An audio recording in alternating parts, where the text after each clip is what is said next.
Minsan, iniisip ko, ano kaya kung hindi ako pinanganak bilang isang Gomez? Kung hindi ako pinalaki ng aking tiyahin na si Doña Victorina, siguro mas maging malaya ako. Siguro, sisigani pa rin ang kasama ko ngayon. Maganda raw ako, matalino, marunong, magaling magsalita ng Kastila. Isa raw akong huwarang dalaga. Ngunit, ang totoo, isa lang akong babaeng pagod. Pagod sa mga desisyon hindi ko naman talaga gusto. Pagod sa mga mata ng lipunan na hinuhubog sa kung sino ang dapat kong maging at hindi sa kung sino talaga ako.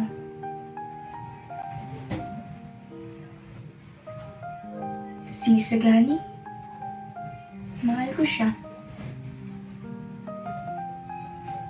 Hindi iyon lihim. Sa bawat salita niya, sa bawat pagtingin niya sa akin, dama ko ang katapatan. Pero, bakit tila palagi may pagitan sa amin?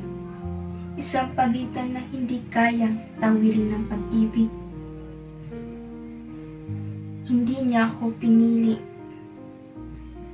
Mas pinili niya ang laban, ang revolusyon, ang prinsipyo.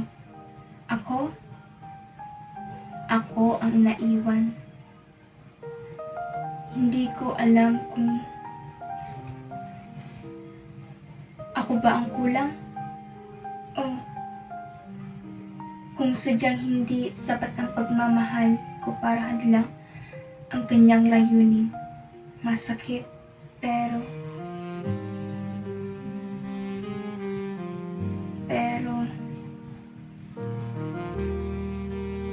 hindi ko ipinakita, hindi ko sinabi. Kaya nung inalok ako ni Juanito Palais, tinanggap ko yun.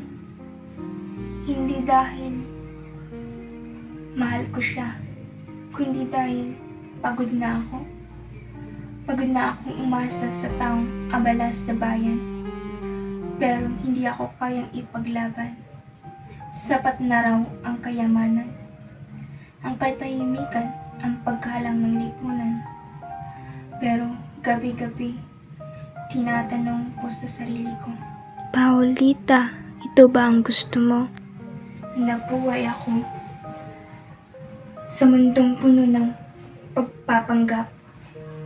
Ang totoo, si Juanito, isang duwag, isang paimportante. Pero pinili ko siya, hindi bilang kasintahan, kundi bilang kasiguruhan. Ang sakit, diba? Na sa bandang huli, sarili ko pa rin ang ipinagkanulo ko.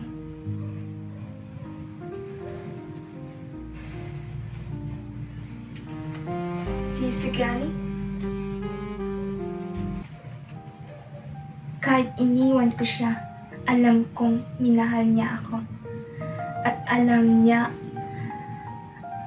niyang minahal ko siya.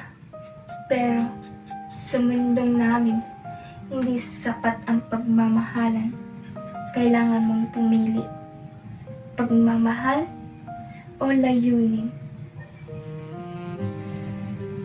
Hindi ako perpekto. Oo, pinili ko ang komportableng buhay. Oo, tinalikuran ko ang totoong nararamdaman ko. Pero, huwag niyo akong usgahan. Dahil sa bawat babae tulad ko, may kwento ng pagkalito, pagdududa, at pagbitaw.